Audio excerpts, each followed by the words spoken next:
and thank you for joining us for the Feline Vaccination Strategies and Best Practices webinar with Dr. Marty Greer. My name is Shelley Hexum. I am the content manager at Revival Animal Health, and I'm so glad you're here with us today. So, Dr. Marty Greer, she has such extensive information to share with us about. She has over 40 years of experience in veterinary medicine with special interests in reproduction and pediatrics. She received her Doctor of Veterinary Medicine from Iowa State University in 1981, and she's served as Revival's Director of Veterinary Services since 2019. So, without further ado, Dr. Marty Greer. Thanks for joining us, everybody. I love talking about vaccines and dewormings and all the good preventive medicine. So we're going to go through a lot of material today. I spent untold hours getting ready for this presentation because there's so many interesting things out there about the cats that I want to make sure we cover as much as we can today. So, like Shelley said, I have a bit of experience. I'm a dog breeder. At one point in my life, we also bred Bengal cats. My daughter showed them in Tika, and we had Bengals, one Tomcat and two Queens. So I have a little bit of experience with cats as well. And of course, we see cats regularly in our practice. So we're going to talk about a number of different topics today. This is a nice summary. We're going to go through these one at a time, but there's a lot of material to cover. So I'm going to rock right into it. I want to start off with the basic principles of vaccinating, and it doesn't matter if it's a human or a dog or a cat. We all have some pretty basic similarities when it comes to how our immune systems work. And in my humble opinion, vaccines have probably saved more lives than any other medical advancement known to man, more than cancer treatment, more than surgery, more than anesthesia, more than antibiotics. I think it's a very important aspect of how we provide good healthcare. So I want you to be really careful and really thoughtful about how you do your vaccines. And remember, our little baby kittens are fragile, so we need to handle them with great care. The basic premise is all kittens need to be vaccinated. I know there is a vaccine hesitancy movement. It's sort of accelerated during COVID, but there's definitely reasons that we should continue vaccinations for ourselves, for our pets. So I really think it's important that we talk about this. But remember that the timing of the vaccine, the type of vaccine you're using, the products you're using, the vaccines the diseases you're vaccinating against, the manufacturers you're using, all of those are variables. So we want to be very careful that we are appropriately selecting these, and we're going to go into some detail today. But remember, you cannot vaccinate your way out of a problem. So you need to use good hygiene. You need to only use antibiotics when it's appropriate. So you still need to keep people in your catteries free of disease. So if you're bringing in new cats, you need to isolate them. If you're having people come in, they need to wear protective gear. You want to be careful with how you're handling litter boxes and foods. So be thoughtful about all those things, because it's very important that we're careful with those. And remember that vaccines are one of the strongest medications we can give to our pets. That's a quote from Dr. Ron Schultz, who worked with Lori Larson at UW Wisconsin in the immunology department and has taught untold numbers of veterinary students and has influenced how we vaccinate dogs and cats considerably. Before Dr. Schultz and Dr. Larson and Dr. Dodds came along, we were vaccinating for things annually that probably didn't need to be done on an annual basis.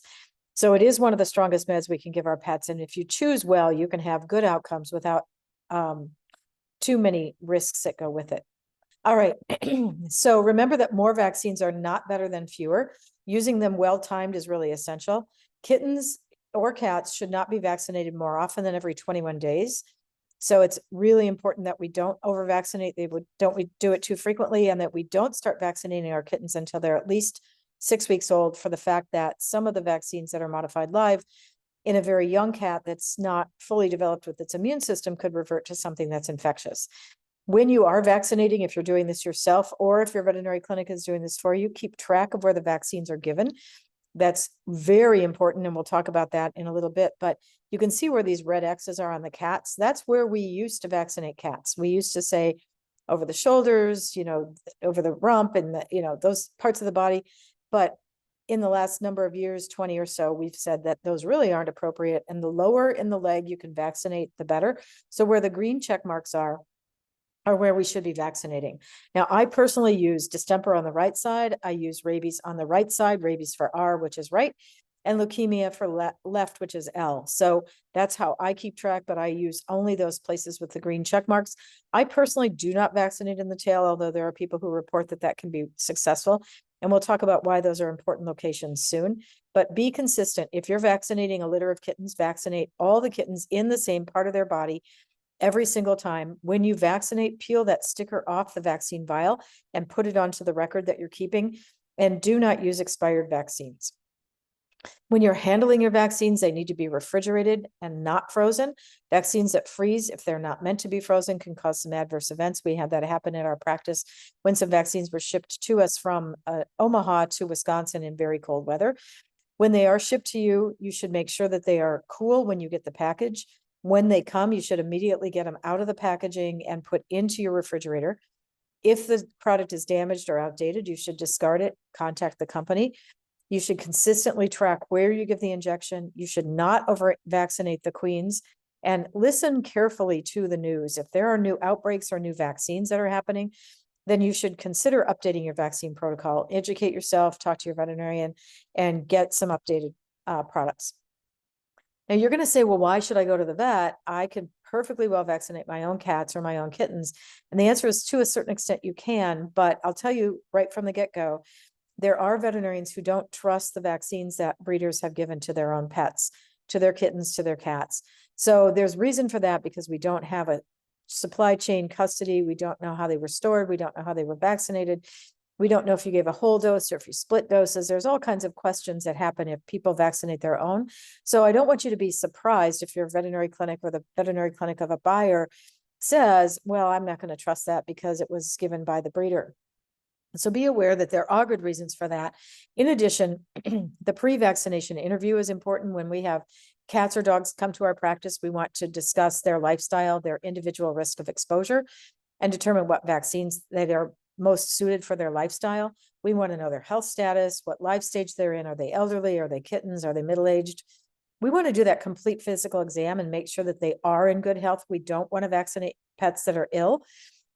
Before kittens are sold, I think it's really important that they have a veterinary visit, primarily so that you know you're selling a healthy kitten, that the boys have both their testicles, that nobody has patellar luxation or hernias, that if they have a heart murmur, you're aware of it, that their teeth are lined up correctly, that they don't leave your place with ear mites or other parasites. So I think for your sake, that at least one veterinary visit would be important for you to use before you send the kitten out of your new household or out of your cattery and into the new household. History, we want to know if they have any previous health concerns, what their body condition is, what they're eating. Are they growing and developing normally if they're kittens? Are there any immunocompromised people in the home? Because that may change the vaccines. If we have people in the household that don't have healthy immune systems, we may include Bordetella for our cats, or for our dogs, if we're talking about dogs. So it's important that we do those things. Lifestyle, we're going to talk about, are they outside? Are they hunting for little critters? Do they have dogs in their environment? Do they travel to places outside the state? Do you go to cat shows? You have multiple cats in your environment. Are you bringing cats in and out of your environment? Are they going to shows? Are you importing cats? What is the source of all these cats? What are you using for ectoparasite control? That's fleas and ticks. So are you using Revolution? What products are you using? If there is an adverse event to a vaccine, which again, we'll talk about in a few minutes, if the cat has an adverse event or reaction, you're at the veterinary clinic in case one needs to be managed. And then of course, for some of our cats, lab work would be appropriate at that visit. To make your veterinary visits easier, smoother, there are a couple of places that you can get some information. The Cat Friendly website is very useful in illustrating some ways that you can get cats used to their carriers, get them in and out of carriers, getting them in and out of the car so that they're less stressed, get them used to sleeping in the carrier at your house before you just have them, popped in the carrier and slam the door shut, throw them in the car, because cats don't tolerate those kinds of changes very well. Using baby food or churro or Tika and some of the other treats can be very helpful. Feel Away is a pheromone product that can be used as a spray in the carrier or in the environment that can help calm the cats. And then of course we have gabapentin or pregabalin as prescription medications that can be helpful in reducing anxiety for the cats for those veterinary visits. And if you do those, we recommend giving a dose the night before the appointment and one the morning of, so that you adequately have them covered for stress. So they're calmer at the veterinary clinic. It's so nice to have these cats come in relaxed, easy to handle. And some cats are that way naturally, and other cats need a little bit of pharmaceutical help for that. We don't recommend over-the-counter products. We do recommend using prescription products. Now, when I was preparing for this, I used a lot of information from the ABCD, which is the Advisory Board on Cat Diseases. It's a very useful website. It's, of course, a European-based website, but the information they have on here is absolutely phenomenal for the depth and breadth of what's out there. Literally, you can spend 30 or 40 hours reading their materials, depending on how in-depth you read and how quickly you read. But their basic philosophy about vaccinating cats is to vaccinate as many cats as possible, but the individual cat only as often as necessary, which begs the question, what is their lifestyle? What is their environment? Are their cats coming in and out?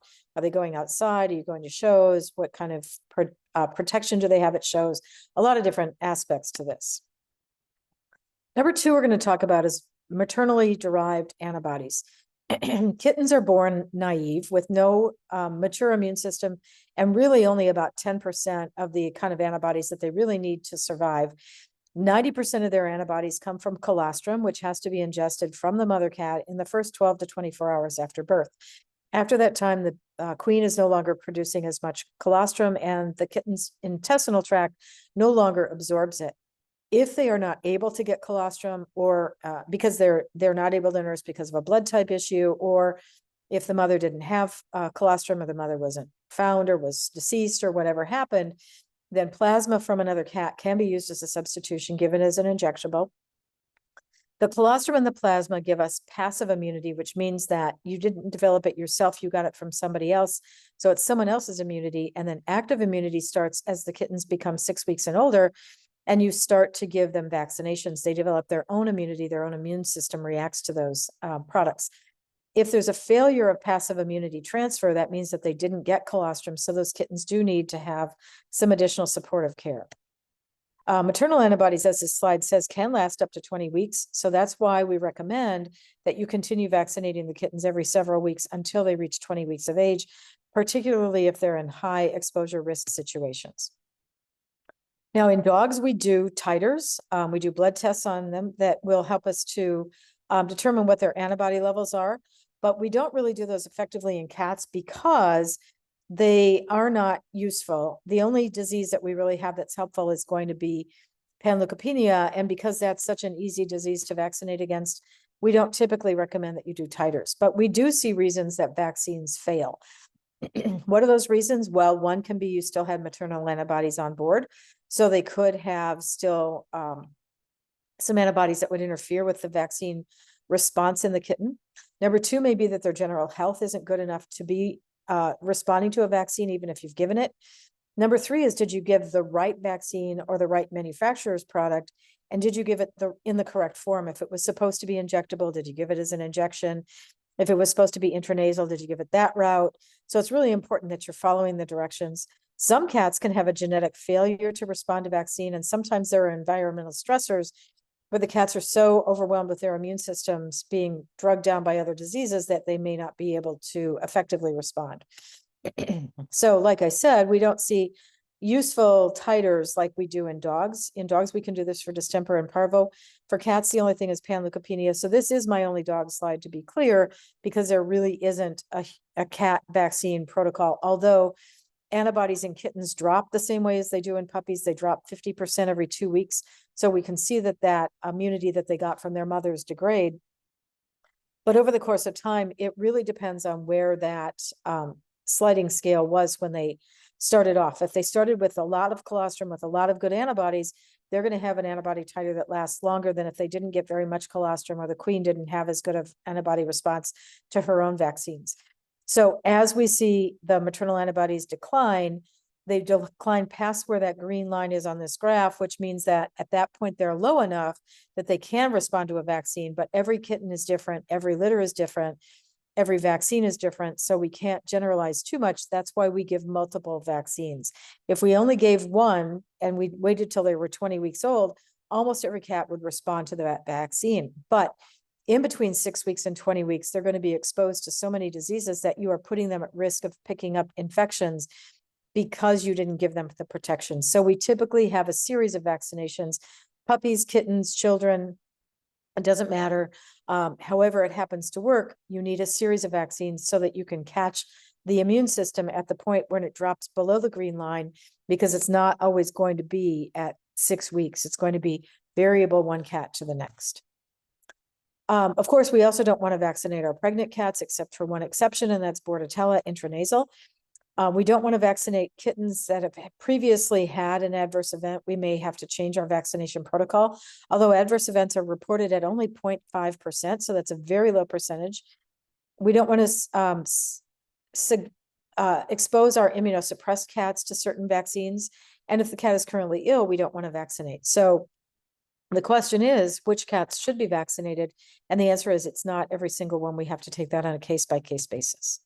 What kind of adverse events can we see? Well, we can see anaphylaxis, which is where the kitten or the cat would have an immediate response and collapse because of a shock type of response. Those fortunately happen very rarely in kittens and cats, but they can occur. The second thing that we see with a delayed anaphylactic reaction is going to be a swollen face. The third would be a local reaction. In other words, at the injection site, you would have a swelling or a painful reaction. Number 4 is fever and lethargy, which is the most common reaction we see. Fortunately, it's not terribly common that they get that, but if we are going to see that, it's almost always to the leukemia vaccine. And then we can see this dreaded sarcoma. The sarcoma is an injection site related tumor that develops, and it doesn't just happen with vaccines. It can happen with other drugs as well. We don't have it as well worked out as we'd like to. It's roughly 1 in 10,000 cats that can develop this. And because of this, we have changed the location where cats get their vaccines. And I'll go over that again in a little bit more detail. If your cat does have an anaphylactic or an adverse reaction, you want to give Benadryl or steroids. And at future vaccinations, you may want to split up the vaccine so they don't get as many at one time. If you are vaccinating your own cats and kittens, please vaccinate when your veterinary clinic is open.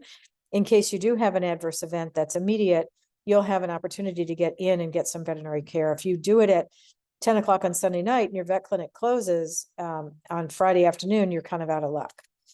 So what should we vaccinate for? We're going to vaccinate all kittens and cats for panleukopenia, for rhinovirus and calicivirus. And then the current recommendation is to vaccinate all kittens for leukemia as well. Now, this is a little bit more variable, but there are many organizations that are recommending that all kittens be vaccinated against feline leukemia at 8 weeks, at a booster 2 to 3 to 4 weeks later, and then typically at 5 months, and then every 2 years after that based on their risk. Rabies depends on the community you live in and what your cat's exposures are. But even cats that are completely in the house can end up with creatures that come in the house like bats that can expose them to rabies. So you shouldn't poo-poo rabies just because your cat is a house cat. Now, other vaccines are considered to be non-core vaccines or lifestyle-based vaccines. The American Animal Hospital Association has made recommendations. Again, rabies is community-based depending on where you live and what the requirements are. The other things that are a little bit more variable are going to be chlamydia and Bordetella, which both cause respiratory disease. And then FIP is kind of interesting because there's a new product on the market we'll talk about, but FIP now has a new product that's only been out since September of last year. So this may come again to the forefront as a vaccine that we're considering using for cats. One of the best resources that you can find is this American Animal Hospital Association, AHA resource. And if you click on this link, it'll go into a vaccine calculator. It'll ask you questions about your cat's lifestyle, and it will help you make decisions about what vaccines your pet should be getting. Now, like I said earlier, not all vaccine manufacturers and not all vaccines are created equal. So you want to make sure that you're getting a quality product that's not expired, that's well manufactured, and is going to give you good protection. There are new technologies that have made some products superior to others, so you want to be paying attention to using the most current products. And of course, you want to speak to your veterinarian about what they're using. And again, on the Revival Animal Health website, we have a vaccine finder. Now, this is one of my favorite products on the market. This is Diamond/Elanco's product. It's the intranasal feline FVRCP vaccine. And I've used this product for over 40 years on every cat that I vaccinate. And I really think this product has a lot of great benefits to it. So we will again talk about it. But It's an intranasal vaccine that I really appreciate. If you are ordering your own vaccines, you want to make sure that they are shipped and handled correctly. At Revival, they get shipped in polar boxes, which means that they're in a styrofoam box with appropriate numbers of ice packs, and you should try to be home when that vaccine is delivered. So you don't want to order it before you leave on vacation. You don't want to order it when it's going to be sitting over the weekend. So be sure that you're shipping and storing your vaccines correctly. As soon as the vaccine comes in, unpack it and put the vaccine in the back of your refrigerator, not at the front, because every time the doors open and close, especially if you have a family that likes to hang out at the refrigerator, that vaccine is going to warm up every time they open the refrigerator door. So keep it at the back where the temperature is more consistent. Now, on this little shelf here, you can see that that's a thermometer. This is the vaccine refrigerator that we have at our practice. And last week, we got a text message from our employee who said, I came into work this morning and the vaccine refrigerator is at 80 degrees, 80 degrees. The vaccine refrigerator overheated overnight. We threw out all the vaccine, replaced it all. So those are the things that you have to be aware of, as those things can happen. Now, this link on the screen here talks about how Revival Animal Health ships their vaccines. So there's some good information there for how you can understand better the differences between vaccine sellers and what kind of products you want to be purchasing. Okay, so giving the vaccines, handling and administering the vaccines. If you're going to use a subcutaneous vaccine, you're going to want to take the product. They usually come as 2 vials, the lyophilized cake, which is a little dried up piece in the bottom of one vial, and the liquid that's in the other vial. So you take the liquid out of one vial, you inject it into the second vial, you reconstitute it so that it's well mixed. And then in this particular case, this is a 0.5 cc dose, a 0.5 ml dose. So I'm using a TB syringe, which only holds 1 cc. I really prefer the TB syringes when I'm doing this because this is such a small volume of vaccine. In a 3 cc syringe, it can be hard to see it. It can be easy to have some of it squirt out and not get a full dose into the cat. So I think it's very important that you're aware that a smaller syringe can be helpful. So you pull the fluid out of one vial, put it into the opposite vial, and there's a vacuum in the vial, so it pulls it in. You can see I'm rolling it to reconstitute it, and then I'm going to pull it up into the syringe. So that vaccine is ready to go. If we're going to go ahead and administer it, I'm going to administer it low in the leg, right above the hock. In this particular case, it's leukemia. I'm doing it in the left leg. And you can see you can do it very low in the leg, and it's still very comfortable for the cat. It's not difficult to do. The reason we do these vaccines low in the leg is you saw those big sarcomas in the picture. And if a cat develops a sarcoma, which is a tumor at the injection site, and the worst thing that happens, you have to have the limb amputated, at least you can amputate a limb. Back in the day, we used to vaccinate over the shoulders. You could not get the entire tumor removed. So that's why, and no one wants to talk about having to do a limb amputation, but that's why we vaccinate at the elbow, as low in the leg on the front and as low in the leg at the hock as we can, so that we are low in the leg and less likely to have a difficult time removing that mass if it should be necessary. Now, if we're going to use the intranasal product, again, it comes as 2 vials, one that you peel the top off of, with a liquid in it, one that you peel the top off of with a powder in it, because these have stoppers on them that the stopper comes out. I'm going to pull the fluid out of the one vial, pop the stopper off the second one, again, put it into the second vial, reconstitute it. And then here's my little kitten. And as you can see, cats are remarkably cooperative about this type of a vaccine. So I've done this for 43 years. I really prefer the intranasal products over the injectables, mostly because we don't see a risk of tumor development when it's given as an intranasal. Secondly, because I think we get better protection when we're vaccinating into the respiratory tract. You get local immunity, which protects the cats better against those respiratory diseases. So if you have a cattery and you're struggling with upper respiratory and you're not able to get this under control, a shelter, a cattery, whatever situation you happen to be in, I think the intranasal vaccines can be very useful. And you can use these on kittens that are sick in the face of an outbreak, because it does help to bolster their immune system and get them through the vaccine or through the virus more quickly. So again, you take the cap off the bottle. There's always a little fluid that clings to the inside of the stopper. So you're going to see me aspirate that before I put the stopper down on the towel. So I'm going to pick that up. And it's a pretty small dose. It's only 0.2 cc's, which is only a few drops. And I have vaccinated dogs and cats intranasally for many, many years. The dogs are harder than the cats. So in spite of the fact that we think cats are going to be hard to do this with, they're actually really cooperative. This is a fairly typical kitten in how they respond to the vaccine. So I've had very good success with that. All right. So when we're doing our vaccinations, you want to make sure that you are using 1 syringe per kitten. Don't share syringes. 1 dose is 1 dose. So don't split a vaccine dose between 2 kittens just because they're small. A dose is a dose. Make sure you give it low in the leg, never into the muscle. And if you're doing multiple cats at the same veterinary visit, make sure that you're keeping track of who's where. So I take them out of a carrier and put them into a separate carrier so that I don't mix up who's had a vaccination and who hasn't. Because even though my breeders are very confident that they know which kitten is which, it can be a little bit confusing when we're handling that many cats. Don't vaccinate just before they leave the house. And of course, I prefer the intranasal. Again, this is where we want to be giving our injections. I don't typically use the tail, but low in the leg, on the front and the back leg, because these sarcomas can grow into the tissues and be very, very difficult to remove surgically. So it's important that we do those things. Keep track of your vials, keep track of where you give it, and consistently give it to the kittens in the same place. So in my world, FVRCP is always right, rabies is always right hock, and leukemia is always left hock. Do not scruff the cat and inject there as we did in the old days because of the sarcomas. All right, disinfectants. It's important that we also are disinfecting. Most of these viruses are pretty susceptible to being killed other than Calisi. So for Calisi, we may have to use bleach at a 1:32 dilution, but otherwise chlorhexidine, wishy-wash, and rescue are very effective disinfectants. So what are these different diseases that we're talking about? Panleukopenia, Calisi, herpes, rhino, tracheitis, chlamydia. I don't understand what all these words are, so we're going to go through these one at a time. So feline distemper is an upper respiratory disease and a GI disease. These cats get really, really sick. They can oftentimes be fine in the morning, develop a tiny bit of diarrhea, and by the evening be dead. So it's a very serious and very rapidly progressive disease. Vaccination is absolutely essential for mothers and for the kittens so that we protect their kittens against this disease.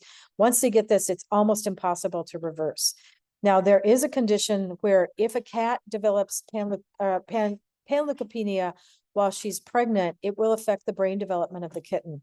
And they will have what's called cerebellar hypoplasia, where the cerebellum, which is the muscle control center of the brain, does not form correctly and does not develop correctly. And so these kittens are permanently disabled in a very serious degree. So it's important that we have our pregnant cats before they're pregnant vaccinated for panleukopenia. This is not something you want to have to deal with. Upper respiratories are very common in kittens. We see these all the time. And there's a whole disease complex. It can be calicivirus, it can be herpes, which is also rhinotracheitis. It can be chlamydia, bordetella, mycoplasma, and there probably are organisms we don't even know about. They're frequently seen in multi-cat environments like shelters, catteries, and at cat events. They do live in the environment and in the host, and they are easy to diagnose and pretty easy to treat. Most cats don't develop serious disease from upper respiratory, but they can have ulcers on their tongue, runny eyes, runny nose, a lot of different conditions, usually not vomiting and diarrhea. It's typically all respiratory. So they are often running a fever. They can be lethargic. They won't eat because their tongues hurt, because they can't smell their food. They'll sneeze, cough, have runny eyes, runny nose. They may have those ulcerations in their mouth. It can be mild to severe. And there is a calicivirus in kittens, and I don't want to forget to mention this, that when they're about 6 to 10 weeks old, they can run a fever and they can have a limping condition for several days. And it is related to calicivirus. It's kind of an interesting disease. And we can see this from time to time, not commonly, but if you have a group of cats and you've got kittens that are limping, especially if it's more than one, you're like, well, I don't know, there wasn't anything that I can think of that they could have done to hurt themselves. Is often this calicivirus, and it was first reported back in the 1980s. So it's not a new disease, but it is often one that is under-recognized by veterinarians. So Calisi is the most common of the upper respiratory, and to be honest, you can't really tell one upper respiratory from another. They all pretty much come in looking the same. Rhinitis means runny nose, stomatitis means sores in the mouth, conjunctivitis means the eyes. Like I said, kittens can have lameness and fever. A few cats will die, but usually, and they can chronically shed this virus. It is spread not only through direct contact to cats, but shared water dishes, shared litter boxes, food dishes, and it is the hardest one of them all to kill. So that's where you need bleach at a 1:32 dilution. Herpes looks very much the same. Again, this, because it's a herpes virus, stays in their body for sometimes a lifetime. And anytime that they're stressed, it can flare up again. So if you put up the Christmas tree, they can be stressed. If you're bringing a new cat, they can be stressed. If your son goes to college, it can be stressed. So we can see those things flare up from time to time. Chlamydia, again, looks very much the same, but often starts off with just one eye being infected instead of both. And then it will spread to the opposite. Most of it often seen in purebred cats and kittens. Direct contact is the only way that it happens. It will not live in the environment. Mycoplasma, there is some question about whether it's a significant disease or not. Some people say there is, some people say there's not. But again, it looks like all the other upper respiratory. And it may be a normal organism in the cat. And the same with Bordetella. Bordetella and Mycoplasma have some questions about what their significance is, if it actually causes serious disease or not. In rare cases, Bordetella can cause lower respiratory disease, meaning pneumonia. And again, it is direct contact, not through bowls, food dishes, and that kind of thing. And it is easily killed by disinfectants. So it's hard to tell one upper respiratory disease from another. And frankly, it's not that helpful to know the difference because they basically all get treated the same way. Seeing a positive test doesn't tell you that that's for sure the organism that caused it. Seeing a negative test doesn't mean that you didn't have that disease. So testing is not usually all that helpful. However, treatment is pretty much the same regardless of what we have. It's almost always supportive care because we don't have good antivirals for cats. So we use fluids to keep them hydrated, sub-Q or IV. Nebulization with an antibiotic. So that's that mister that helps to get the humidity up so that they can breathe better. You can use the mister with oxygen in an incubator if you've got really young kittens. Antibiotics are often used, but there's some question about how helpful they are. They won't kill the viruses, but if there's a secondary bacterial infection or mycoplasma, that can be helpful. Doxycycline is often used, but you have to use doxycycline very carefully because the tablets, if they get caught in the esophagus, they can cause a very severe inflammation in the esophagus. So you either want to crush them or put them with food so that it's easy for them to get down. And kittens should not have doxycycline given. You'll want to give Clavamox. If they're not eating well, you need an appetite stimulant. If they're painful because of the oral ulcers, you may have to use an analgesic. Like I said, there aren't some really good antivirals in cats. So every now and then we'll use one, but it's not often done. And then lysine, there's some question about whether that amino acid is really helpful or not. It is absolutely contraindicated for FIP. And then, like I said earlier, the intranasal vaccines can help diminish the signs of the disease. So we need to vaccinate. We need to keep the environment clean, avoid crowding, and use good hygiene and good quarantines. So if you have a situation where you've got a number of cats in an environment, you want to make sure that you're giving them some environmental enrichment, some places to hide. So it's just easier on the cats than if they are in a crowded, stressful situation. Leukemia is a whole nother ballgame. Leukemia is, of course, a virus in cats. It can cause cancer, anemia, immune suppression. It's easy to test for. It is uniformly a fatal disease. Typically, within 3 years, most cats will succumb to it. There is a vaccine for it. It is spread easily one cat to the next, even through the placenta, but it is easily killed by disinfectants. It's easy to test for. The outcome really depends on the age of the cat and what form of the disease they have. So important that we are vaccinating our kittens that might be at risk for this. There's a lot of confusing conditions about it. So I'm going to send you to the ABCD website if you want to read this information, because not all cats with leukemia have the same outcomes. This is the diagnostic tool. So this should help you understand why it's confusing. Look at all the ways that this can turn out. So it is recommended that all kittens are vaccinated and then boosted every 2 years if they're low risk. FIV is another immunosuppressive virus we used to have a vaccine for. There is no longer a vaccine on the market. Again, cats can live a very long time with this, much different than leukemia. It is spread through cat-to-cat contact, typically through fighting. Friendly cats share leukemia, unfriendly cats share FIV. And then we have FIP, which is feline infectious peritonitis. There's two forms of it, a wet form or an effusive form where fluid accumulates in a body cavity, and a dry form, typically in cats under 2 years of age, most commonly in purebred kittens or shelter and multi-cat households. It can be a very difficult disease to diagnose because there's a lot of things that can look like it. And the tests that we have are typically not very good tests. So you may go to the vet and ask for a test, but it might be very difficult to get an accurate result. The AGP test is probably the most accurate, but it still isn't great. The effusive form will make these cats have this very distended belly. If the fluid accumulates in the chest as well, then they have trouble breathing and they can die pretty quickly from that. This is a terrible, terrible disease. The algorithm for diagnosis of this looks similar to the one for leukemia. It's complicated. This is the effusive form, the wet form, where there's fluid in the body cavity. This is the dry form. So again, you can find these. This is all Dr. Addie's information, so you can go to catvirus.com for this. And this disease was first discovered in 1963. And recently, very recently, just in 2024, we've had a very good drug come to market that is technically not legal, but Stokes is allowed to sell it now in the United States. It should not be given as an injectable form anymore. When it was on the black market, there was some injectable products circulating. It no longer needs to be in the black market, but you can now get it from Stokes Pharmacy. That's the only pharmacy that I believe is currently able to use it. There is a minimal side effect of bladder stones that can occur in cats that are on it for too long a period of time. So we try to minimize the time on it, not only because of expense, but because of the bladder stone formation. So it is available through Stokes. Your veterinary clinic cannot keep this on their shelf. It has to be prescribed for one individual cat at a time. So it is available. Important that you know that there are some control measures as well, including special kinds of cat litter. There are some products that can help you give the pills, but again, like I said, do not be using the injectable form. It's painful and it is not as effective as the tablets, the oral form. For a vaccine, there is recently, just in September, a product that has just come to market. It really hasn't been long enough for some of the feline organizations to make any kind of statements about whether it's appropriate or not. They're still saying not recommended generally, but I think that's likely to change through AHA and AAFP as the vaccine becomes more well understood. It is an intranasal product, but if you have a situation where FIP is in your environment, or it's a disorder that you're having struggles with, you may want to consider looking for this vaccine. I'm going to briefly mention a virus that's seen in the European countries, mostly Sweden and Austria.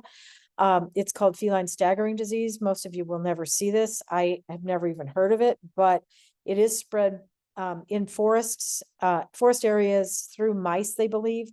Most cats don't recover from it, but if you are importing cats from the European countries, I just want to throw that out there that this is a disease that you should be aware of. What diseases do dogs get that cats don't? And that's primarily going to be Lyme disease. Leptospirosis is rarely seen in cats. Influenza, probably not. The closest thing we have to parvo in dogs is panleukopenia in cats. And all of them get upper respiratory, but dogs and cats get different organisms, viruses, and bacteria causing their upper respiratory disease. So the core vaccines we recommend for all cats are going to be panleukopenia, rhino, and calicium. So that's FVRCP, feline viral, panleukopenia, rhino, calicium, FVRCP, feline leukemia, and rabies, depending on where you live. Non-core will be, again, Bordetella, chlamydia, and FIP, depending on lifestyle. So we have a vaccine finder with this QR code that will help you walk through the products that we carry at Revival to decide what vaccines are most appropriate for you to be giving your cats. If you do have cats that you're concerned about either picking up a respiratory or that have a respiratory infection, you may want to consider staying home or staying in the car, using a house call veterinarian, or leaving the cats in the car for the vaccinations. So risk assessment is a very important thing that we want to customize our cats' lifestyles with. So we don't vaccinate every cat for everything. It's really based on lifestyle. So speak to your veterinarian about it. They're going to be at greater risk if they're in group housing with a boarding or breeding facility, a shelter. And then, of course, annual vaccines would be more likely in those than a 3-year vaccine for cats that are less exposed. You want to make sure that you're buying appropriate products, good quality products. Only buy from reliable sources that are keeping the vaccines cold all along the chain of command of shipment. Make sure that you're using new technology. So you may want to look at that intranasal product. I really, really like it and have used it forever. So if it's not something you're familiar with, I'm happy to discuss it with you. So our vaccination schedule will be starting kittens at 6 to 8 weeks of age, again, 3 to 4 weeks later, and then the last one around 18 to 20 weeks. Titering doesn't really work in cats the way it does in dogs, but if you are concerned that panleukopenia is a disease that your cats may not respond to, you could do a titer on that one and that one alone with an annual booster a year later. And then low risk cats every 3 years, high risk cats every year. So here's a nice chart that summarizes the deworming at 3 weeks and then the vaccination protocol. You don't have to give all the vaccines at one time. And depending on where you live, you may need to use a heartworm preventive. You probably want to use a flea and tick preventive for the large populations of cats. And then this is the other way to look at it. So this is at the age. This is what vaccines do I give? And then that lists the age behind it. So there's 2 different ways to look at what products you want to use. Okay, so do not skip rabies, depending on where you are. It must be from a veterinarian. There is a new dog importation rule. There has not been influencing with cats for importing dogs outside the country. So just be aware of that if you're moving dogs. Rabies is a serious disease. One of the primary reasons that we do vaccinate is to protect our families and ourselves from the rabies that can be spread through wildlife. Typically, it's given between 3 and 5 months of age, depending on the state you're in or the community you live in. Some cities have stricter laws than the states do. Typically, we give a vaccine on your as a kitten and then 1 year later. And then there can be a 1 year to a 3 year vaccine. There's either a 1 year or a 3 year. There's not a 2 year vaccine. So there is a 1 year vaccine that is non-adjuvanted. It's called PureVax. It's a safer vaccine because it doesn't have the adjuvants in it. So cats are less likely to have reactions, either allergic reactions or the sarcoma development. So be aware that you can get a 1 year vaccine that is non-adjuvanted called PureVax. It is more expensive than the 3 year vaccine. So depending on your financial status and what's important to you, you may decide to go with a 3 year instead of a 1 year, but be aware that there is a difference between those vaccines. All right. Why don't breeders get trusted by the veterinarians? We talked about that: storage, administration, product selection, and tracking. You want to speak to your veterinarian about where you live, what risks your cats are in based on where you live. If there is heartworm, if there is a parasite problem, what kind of hygiene you need to use. Different communities have different diseases based on weather, temperature, exposure. Do they go outside? Again, here is the vaccine that you can have selectively done based on your lifestyle. And then don't confuse substituting antibiotics for good hygiene. You can't overcome a hygiene problem with an antibiotic. So you need to be clean. You need to have people washing their hands, changing their footwear and clothing. If you have sick cats, take care of them last, not first. Make sure you're using soap and water because the alcohol-based disinfectants don't kill everything. Get rid of the organic material. That means grease from the food. That means food. That means urine. That means feces. And then, of course, you do need to socialize the kittens and the cats as well. We do have a bundle here for your vaccination. It includes microchips and vaccines. So those are important that you know that we have those available to you. And then, of course, we have our feline milk replacers. We have some really nice products for the mamas to help bring in the milk. So we've got some great things. We've got our vaccine finder again. And then we have our vaccine records that you can take your stickers and place in these files so that if you are selling kittens and puppies, people that are purchasing them can have access to those records. And here are those resources I referred to. So there is a second slide as well. So grab your camera. If you want this information, we've got all of our information for the Learning Center. Shelter Medicine and Maddie's Forum have some great information, whether you run a shelter or a breeding facility. These are very useful because there's so many similarities between those for the groups of cats that you're housing and diseases that you're controlling. We have the World Small Animal Veterinary Association information. And then we have all of the ABCD information, Dr. Addie's information. Dr. Addie is the world expert on FIP. The cat-friendly information, and then, of course, again, our revival information on vaccines. And again, as Dr. Greer mentioned, that Revival Learning Center, great resources there. There is that QR code, so you can scan that and go and check out all the resources. We have lots of cat-specific resources in the Revival Learning Center. So everything from parasites, deworming, breeding to shelters, everything like that. We have great resources. So make sure to check out that Revival Learning Center. Okay, we do have some questions, so let's get going with some of those. So the first question is from Christine. She's wondering, why is the amount of vaccine given the same regardless of the size, weight, age of the kitten or cat? That's the way vaccines work. It doesn't matter if you're a human, a cow, a horse, whatever. A horse gets the same rabies vaccination as a dog. A puppy gets the same vaccination as an adult. It is not size dependent. It is not like an antibiotic that's dose dependent. It is one dose is one thing. So you go in and get a tetanus vaccination. It's the same as your 2-year-old child. That's just the way the immune system works. Okay, very interesting. Lynn is wondering, at what age do you give the intranasal vaccines? They're labeled at 12 weeks.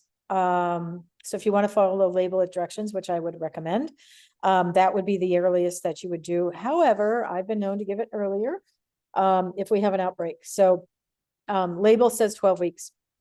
And I've had wonderful success with that for years and years and years with our shelters, with our cat breeders, with household kittens. I've just had very good success with that product. It used to be made by Zoetis, or originally I think it was made by SmithKline Beecham. So it's changed companies over the years. It's currently Diamond Elanco, but it's the same product. It's just changed manufacturers over the years. Okay. Connie is wondering, should you vaccinate a pregnant cat for FVRCP? No, no cat should be vaccinated while they're pregnant other than with Bordetella. The only one that you can vaccinate with during pregnancy is the intranasal Bordetella. I don't use any other vaccines during pregnancy. Okay. Rhonda is wondering, does FELV vaccine potentiate the illness? No, it's recommended to test before you vaccinate simply because we want to make sure that we know the cat's health status before we give vaccinations. That being said, if I have an owner that says, I don't want to test, I just want to vaccinate, I'm not going to spend the money, it's the only cat in the household, I'm not going to worry about it spreading to other cats, then it is okay to vaccinate. So no, it does not cause any problems. And we've got that whole flow chart back here on leukemia, because I think there's a lot of really interesting information on this slide that takes a lot of time to fully digest, but it shows you that there are 4 different kinds of infection: progressive, regressive, focal, and abortive. And then whether they stay viremic or not viremic, and if their antigen test is positive or negative.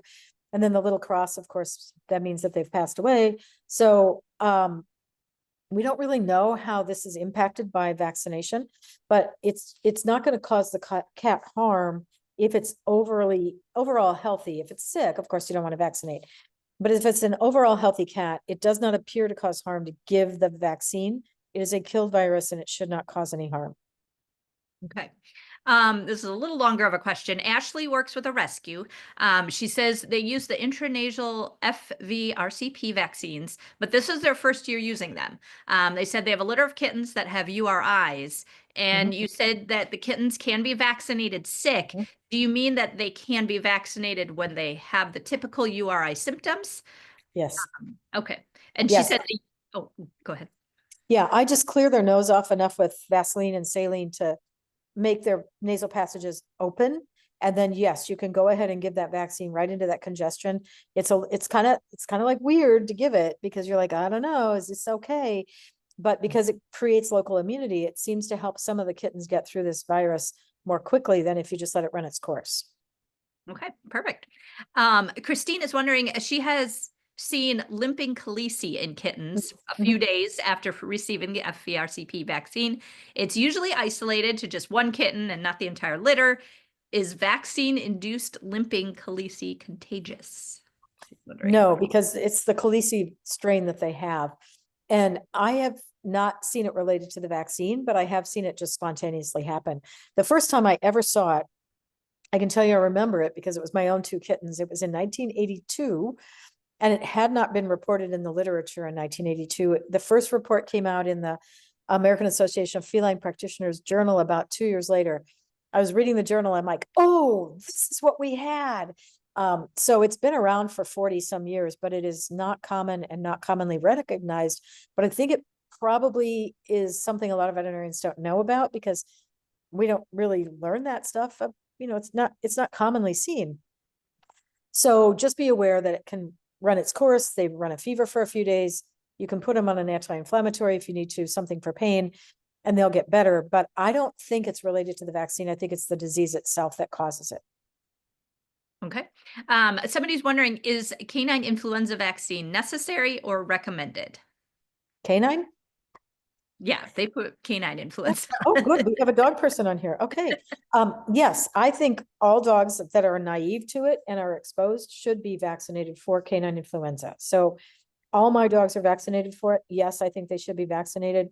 Dogs don't have any inherent immunity to it, and it is not well spread through the community enough that dogs are getting innate immunity. So I think if your dog goes anywhere outside your yard, that it should be vaccinated for influenza, whether go to the dog park or the groomer or the dog show or your friend's house or whatever. If they're leaving your property, I think they should be vaccinated for influenza.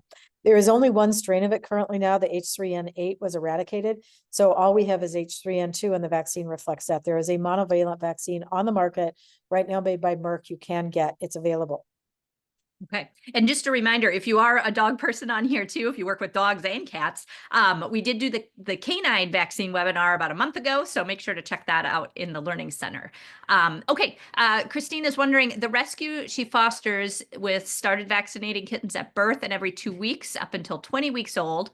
Are there risks or long or short term associated with giving the vaccine so early and so frequently? Do the benefits outweigh the risks? No, I have not seen anybody vaccinate at birth. I would be very concerned about vaccinating younger than 6 weeks of age because of the chance that those modified live viruses can revert to a positive status. So I would probably change that vaccination protocol.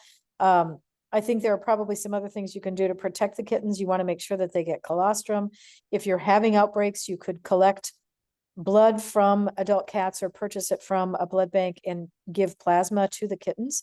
It only requires about a 3.5 cc dose for kittens, and it can be very effective in helping with passive immunity if you have failure of passive immunity transfer as the reason that you have sick kittens. Of course, you want to provide good hygiene, good ventilation, the right amount of humidity. All those things are really important in reducing the risks of disease. So I think that you may want to go back and look at your hygiene and your vaccine protocols. And again, if you want to discuss this further, I'm happy to do so. Okay. Christy is wondering, is it okay to let prepared vaccines set an hour to reduce the coldness? You should let them warm up to room temperature, but they should not sit out for any extended period of time. Once they're reconstituted, they should be administered. Okay. Let's see. Heather's saying Novavax doesn't recommend until 9 weeks. Most of the vax she has read up on that you offer are also 9 weeks. Can you give them earlier than 9 weeks? Yeah, you should follow label directions as much as possible, but when you have a situation with an outbreak, that's where the Wisconsin shelter library and the Maddie's Fund can be really helpful, is that they've got some recommendations for high exposure situations that you may need to follow. Rhonda's wondering if a vial of the saline breaks before mixing the vaccine. Why is it impossible to find another vial to use? The vaccine is then wasted, even though it's fine.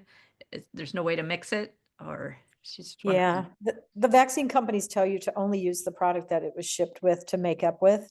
So you should follow label directions. If you are absolutely certain it is only saline, you're probably okay, but that's technically an off-label use. So you really should be following directions. Vaccines, remember, are under USDA recommendations, not FDA. So you may want to talk to the vaccine manufacturer and see if somebody can provide you with a spare vial if that's the limiting factor. Okay. Ashley's wondering, is the age for intranasal vaccines still starting at 6 weeks like injections? It says 12 weeks on the label. Okay. I use it younger, but it says 12 weeks on the label.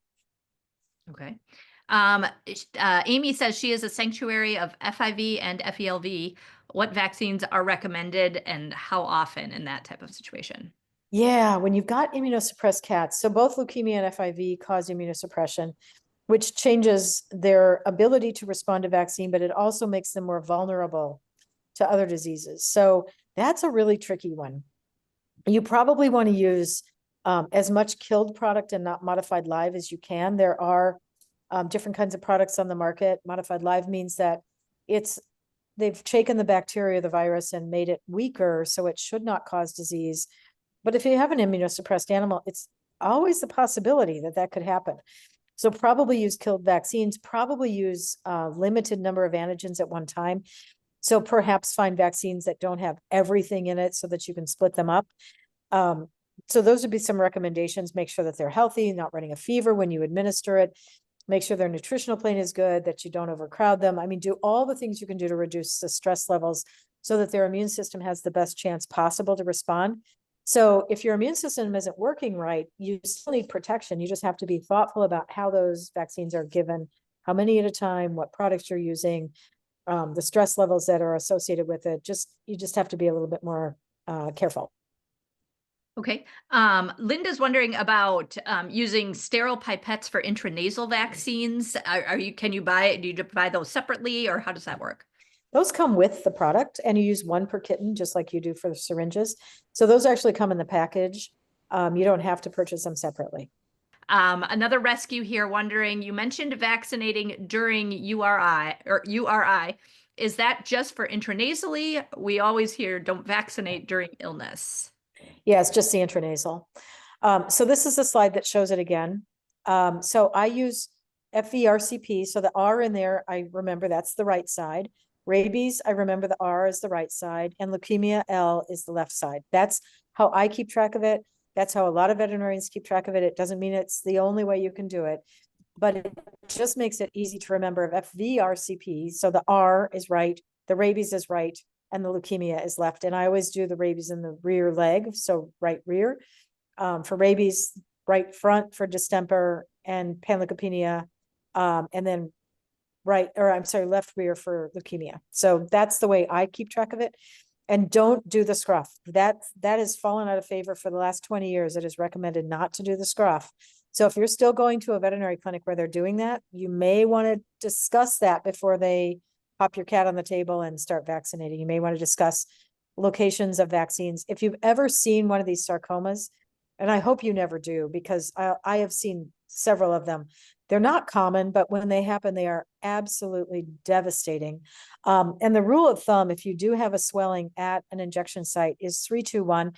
If the lump lasts more than 3 months, it's bigger than 2 centimeters, and it is persisting for more than a month, you need to go to surgery and get those off before they turn into really giant tumors. So be sure that you are doing the 3-2-1 rule. Then Lynn is wondering, why are cats less likely to develop an issue with the right hock versus scruff vaccinations? If it happens in the shoulder like this, you cannot get all the little fingers of the tumor that grow between the shoulder blades back out. Surgically, that is not approachable. If it's a leg, you can amputate the leg. It's a horrible thing to think about, but it's the way it is. Okay. Well, I think we got through all the questions. So yay. Again, I would encourage you to sign up for our Revival text messages. If you text Revival to 23551 or scan that QR code with your phone if you have it handy next to you, and then you'll get money-saving offers. Who doesn't like to save money, right? And also all of these pet health resources. So again, thank you everybody for joining us today. We appreciate you taking time to talk to us today and learning more about feline vaccinations. Again, my name is Shelley Hexum. I'm the content manager at Revival Animal Health. And thank you again to our Director of Veterinary Services, Dr. Marty Greer. Have a great day, everybody. Thanks for watching. Make sure to subscribe to our channel so you're up to date with all of our latest videos. If you have an animal health question, be sure to give us a call at the number below and check out our other animal health videos.